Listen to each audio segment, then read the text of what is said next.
dated some of these references are. This is a prop that's supposed to be something else.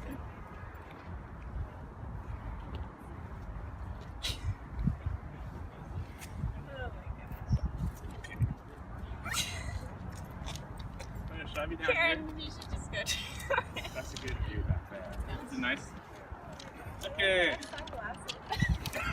So this is a speech I wanted to give on class day, but was not chosen. That's okay, because here we are. Hopefully it's still funny, although it's always funnier to be harder and harder.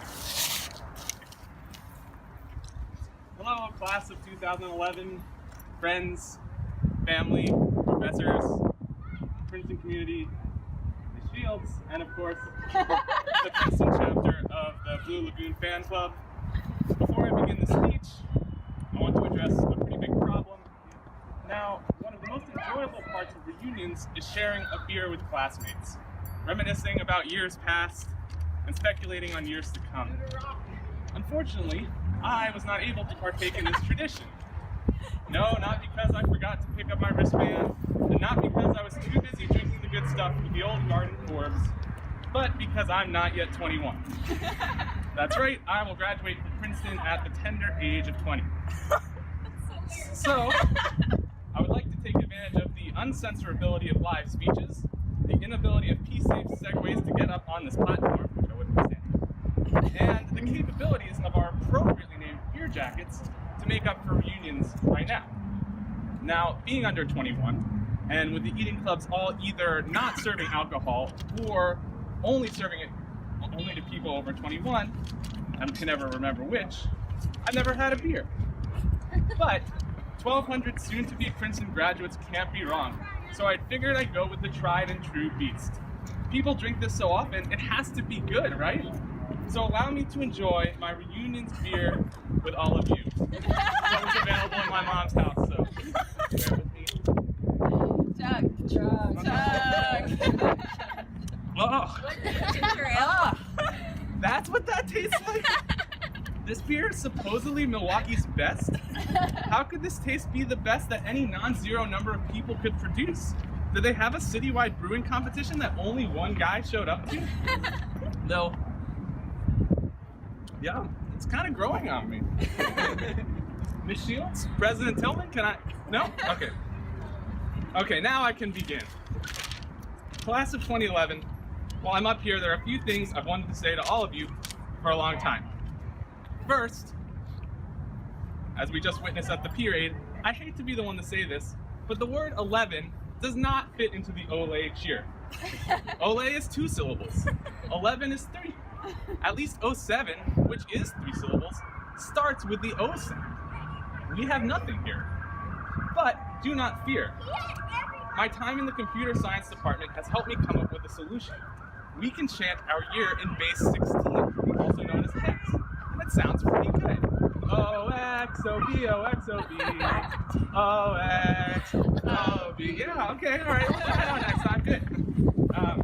Second, I would like to address some of the anti-legacy sentiment I've heard tossed around in my time at Princeton. Both of my parents are Princeton alums, as well as my brother, who now works in the admissions office as a gatekeeper.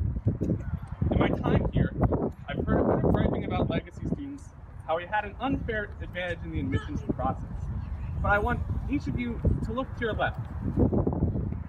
And now look to your right. Okay? Yeah, but you look that way. Well, every single one of your children will be legacy students. So, and if you marry a Princeton alum, as Dean Malco told me is actually part of the honor code, then your kids will be double legacies. And all that anti-legacy haterade that you've been sipping will be turned into those tiny bottles of Princeton water, which I'm pretty sure is just Dasani that's been blessed by a rousing version of Old Nass by President Tillman. Lastly, I wanted to assure you all that real life is not so bad. Even for those of you going to more school, eventually you'll get to the real world. So let's remember a few things. In the real world, there is no homework. It doesn't matter how late you stay at the office. Once you leave, you are pretty much done.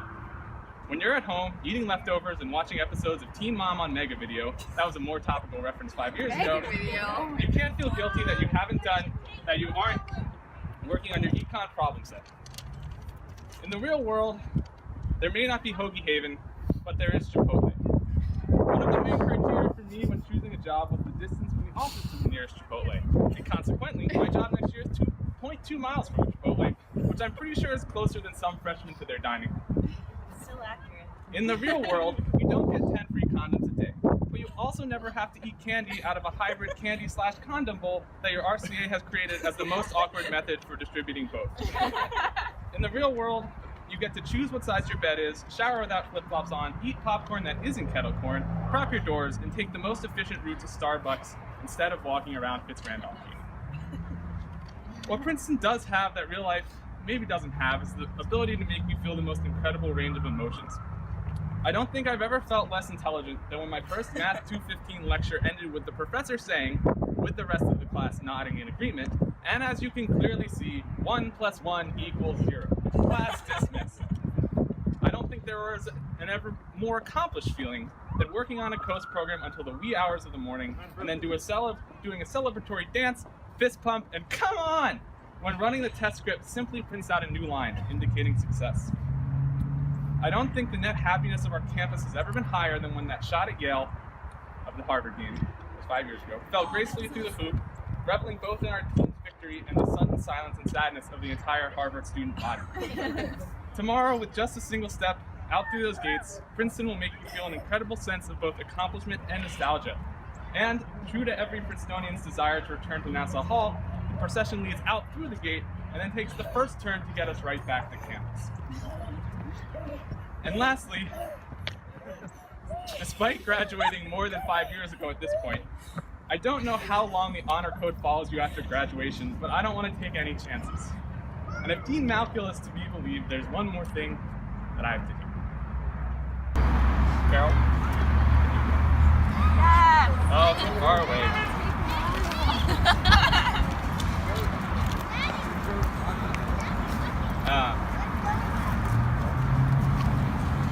Carol, I wish I could say I loved you the moment I set eyes on you, or the moment I kissed you outside of Spelman, but for all the romantics out there, that is not the case. Carol, I came to love you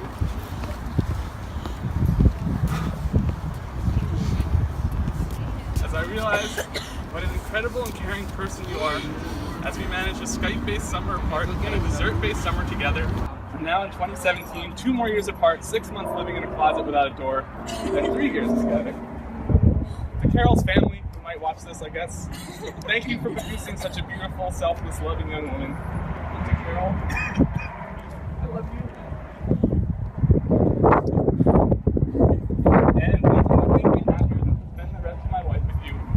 And when we drop off her daughter at her class of 2044 orientation, and she's faced with legacy hate, she will proudly proclaim that she is an octuple legacy. Oh no! That both her parents, 2 of her uncles, and all 4 of her grandparents, it's true, went to Princeton. So I'm going to end this speech, as all good speeches end with a question, except instead of it being rhetorical, I'll let you respond. Will you marry me? Yes.